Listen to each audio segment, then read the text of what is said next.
semuanya, Assalamualaikum warahmatullahi wabarakatuh. Kami dari kelompok 7 akan mempresentasikan tentang perubahan sosial dan pendidikan.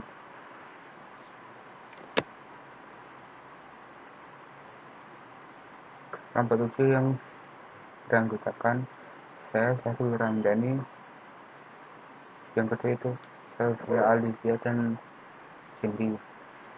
Di sini saya akan menjelaskan tentang pengertian perubahan sosial.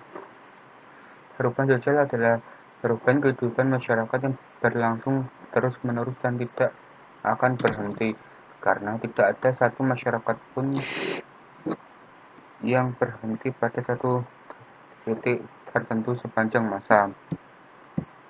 Meskipun para sosiolog memberikan klasifikasi terhadap masyarakat statis dan dinamis, namun yang dimaksud masyarakat statis ialah masyarakat yang sedikit sekali mengalami perubahan yang berjalan lambat. Artinya di dalam masyarakat statis tersebut tetap mengalami perubahan. Adapun masyarakat dinamis ialah masyarakat yang mengalami berbagai perubahan yang cepat. Perubahan sosial adalah perubahan yang terjadi karena adanya ketidaksesuaian di unsur-unsur sosial yang berbeda di dalam kehidupan bermasyarakat, sehingga menghasilkan pola kehidupan yang baru atau berbeda dengan kehidupan yang sebelumnya.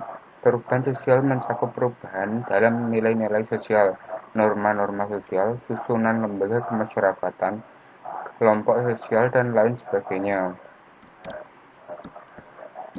Melihat begitu luasnya cakupan perubahan sosial yang terjadi dalam masyarakat, maka untuk mengetahui suatu perubahan sosial dapat dilakukan dengan jalan melakukan pengamatan yang cermat terhadap suatu masyarakat dan membandingkan dengan keadaan masyarakat tersebut pada masa lampau. Ciri-ciri perubahan sosial. Perubahan yang terjadi di masyarakat dapat mencakup berbagai aspek kehidupan, seperti pendidikan, ekonomi, sosial, teknologi, dan lain sebagainya. Ciri-ciri dari terjadinya perubahan sosial adalah tidak ada masyarakat yang stagnan, karena setiap manusia mengalami perubahan, baik terjadi secara lambat ataupun cepat. Yang kedua yaitu perubahan yang terjadi di masyarakat tidak diisolasikan di bidang kebendaan atau spiritual saja. Yang ketiga yaitu perubahan sosial yang cepat biasanya mengakibatkan terjadinya disorganisasi yang sifatnya sementara saja dalam proses penyesuaian dari. Yang keempat yaitu perubahan yang sedang terjadi di lembaga sosial akan diikuti dengan perubahan pada lembaga yang lainnya. Mungkin cukup itu dari saya. Materi selanjutnya akan disampaikan oleh Sylvia.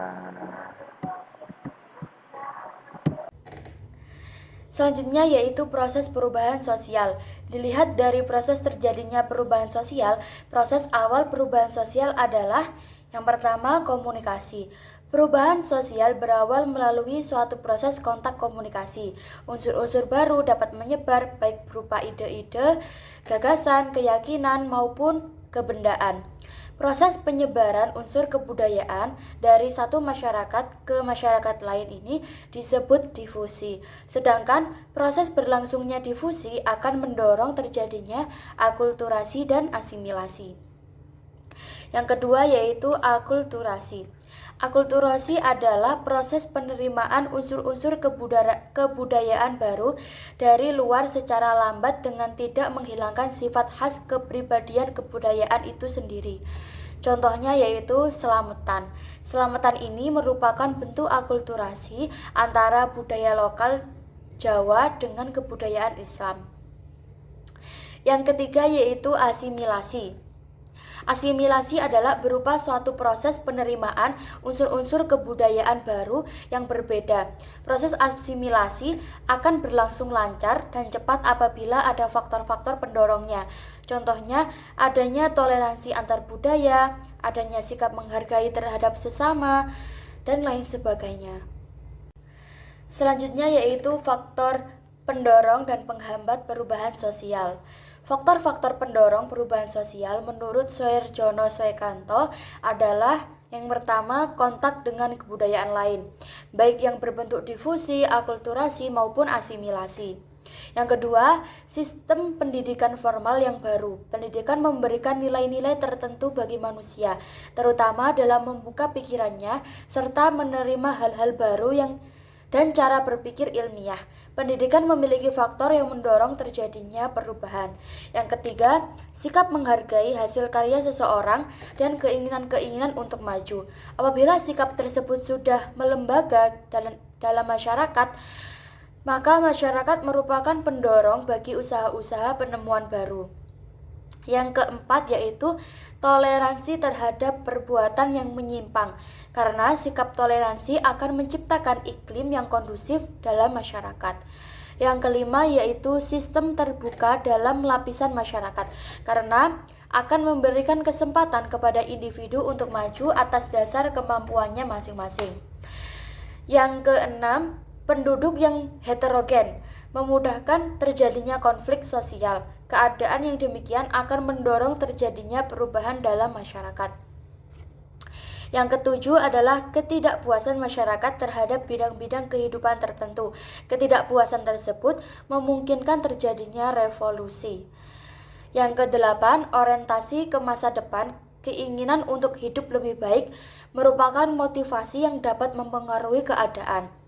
Dan yang terakhir, nilai bahwa manusia senantiasa berikhtiar untuk memperbaiki hidupnya. Karena itu akan mendorong terjadinya perubahan.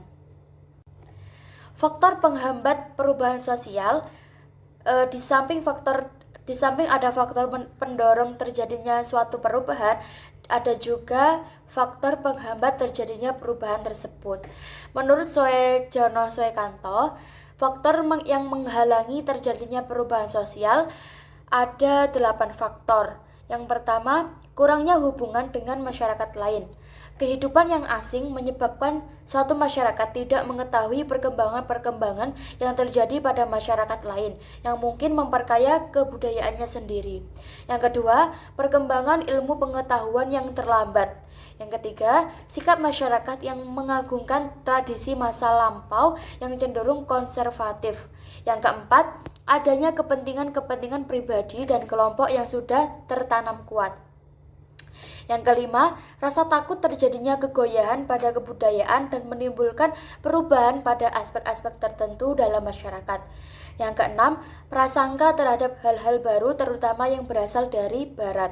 Yang ketujuh, hambatan-hambatan yang bersifat ideologis. Dan yang terakhir yaitu adat kebiasaan tertentu dalam masyarakat yang cenderung sukar diubah. Baik, selanjutnya saya akan menjelaskan tentang relasi perubahan sosial dan pendidikan. Dalam proses perubahan sosial, modifikasi yang terjadi seringkali tidak teratur dan tidak menyeluruh. Meskipun sendi-sendi yang berubah itu saling berkaitan secara erat sehingga melahirkan ketimpangan kebudayaan. Dikatakan pula olehnya bahwa cepatnya perubahan teknologi jelas akan membawa dampak luas ke seluruh institusi masyarakat sehingga munculnya kemiskinan, kejahatan, kriminalitas, dan lain sebagainya. Merupakan dampak negatif yang tidak bisa dicegah. Untuk itulah, pendidikan harus mampu melakukan analisis kebutuhan nilai, pengetahuan, dan teknologi yang paling mendesak dapat mengantisipasi kesiapan masyarakat dalam menghadapi perubahan. Ada 2 istilah dalam perubahan sosial, yaitu yang pertama, diferensi merupakan suatu keniscayaan yang pasti dilalui oleh sistem pendidikan sosial dalam mengadaptasikan diri terhadap perubahan-perubahan di lingkungannya.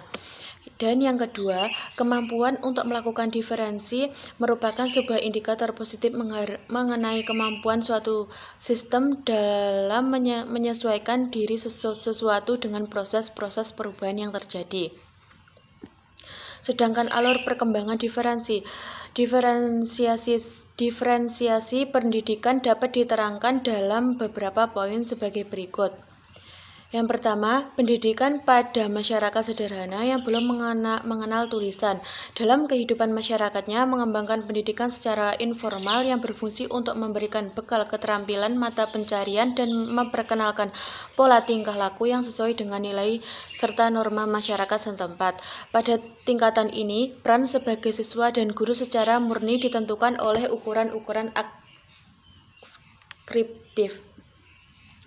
Yang kedua, pada tingkatan yang lebih maju, sebagai proses sosialisasi teridentifikasi keluar dari batas keluarga diserahkan kepada semua pemuda di masyarakat, tentu saja dengan bimbingan para orang tua yang berpengalaman atau berkeahlian. Yang ketiga, dengan berkembangnya diferensi di masyarakat itu sendiri, maka meningkatkan pula upaya seleksi sosial. Yang keempat, pada tingkatan berikutnya, hubungan antara pendidikan dan masyarakat menjadi kian rumit dan semakin kompleks. Sejalan dengan arus industrialisasi dan kecenderungan diferensiasi sosial, maka spesialisasi peranan menjadi ciri istimewa masyarakat yang pada tingkatan keempat ini. Di sini, beban-beban baru yaitu sebagai pusat pengajaran bagi masyarakat luas, sebagai media seleksi sosial, serta berperan pula sebagai lapangan pekerjaan. Dalam perkembangan ini, sistem pendidikan beranjak pesat menjadi institusi yang mempunyai kedudukan penting, terutama dalam menopang perubahan sosial ekonomi, baik perubahan yang direncanakan maupun tidak. Lalu, pendidikan berkembang menjadi jembatan prestise dan status, selain juga tampil sebagai faktor utama mobilitas sosial, baik vertikal maupun horizontal, baik intra maupun antar generasi. Mungkin cukup sekian presentasi dari kami. Apabila ada kurang lebihnya, mohon maaf. Akhiran, wassalamualaikum warahmatullahi wabarakatuh.